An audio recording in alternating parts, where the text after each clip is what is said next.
अगर आप भी चाहते हैं बिट्टू मलंगिया इंटरटेनमेंट का ऑडियो वीडियो सबसे पहले आप तक पहुंचे, तो लाल बटन को दबाकर चैनल को सब्सक्राइब करें और बेल आइकन दबाना ना भूलें। आप सुन रहे हैं बिट्टू मलंगिया एंटरटेनमेंट को। डीजे बिट्टू मलंगिया मधुबनी शिव नारायण हमारा ससुर के छोटा की बेटी हमारा ससुर के छोटा की बेटी देले नाम हसाई। हमारा ससुर के छोटा की बेटी देले नाम हसाई। है गे स्कूल में पढ़ लगलही, स्कूल में पढ़ लगलही, ले ले स्कूले में शादी रचाई।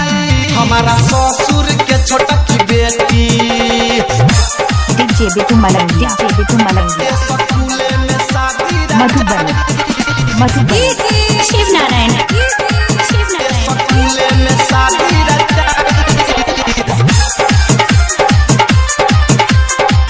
Music director DJ Shiv Narayan.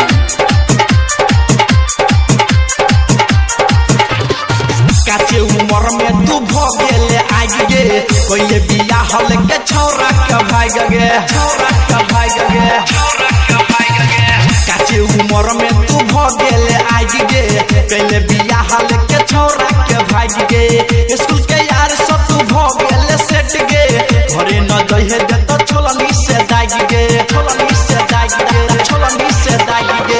School में पढ़ गेले खोज ले यार गे, स्कूल के छौरा के बनैले भतार गे। हमारा ससुर के छोटा की बेटी देले नाम हसाई।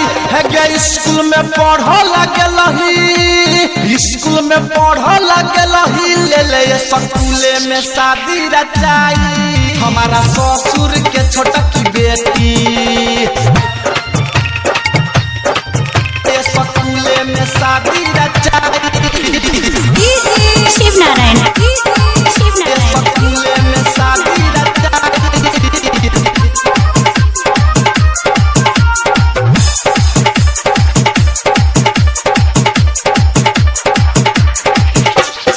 ससुर के नाम हमरा केले बदा नाम गे, कैले न छौरी तू ठीका वाला काम गे।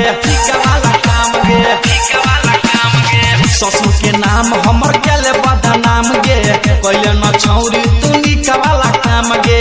हमरा न कहियो खियोले तू आम गे, तोरा बारे में हल्ला भेलो पूरा गाम गे।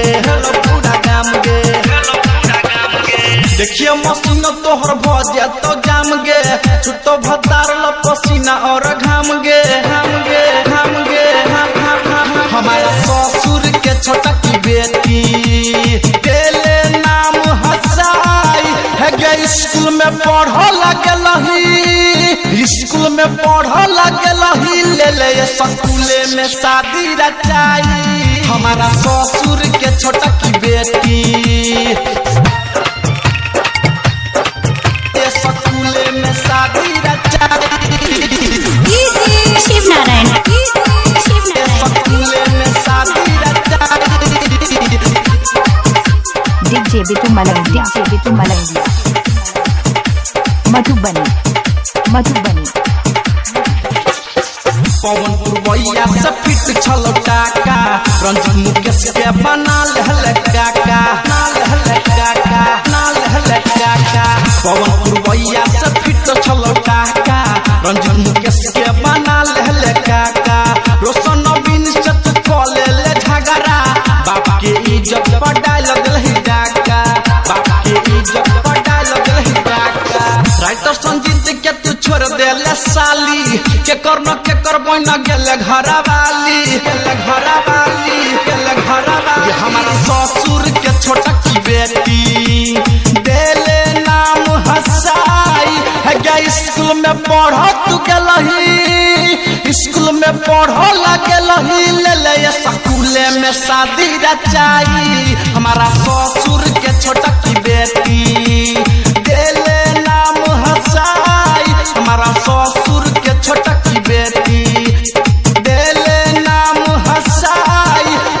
स्कूल में पढ़ लगलही, स्कूल में पढ़ तू गलही, ले ले स्कूले में शादी रचाई हमारा ससुर के छोटा की बेटी। डीजे शिव नारायण सीतामढ़ी 9122 484 667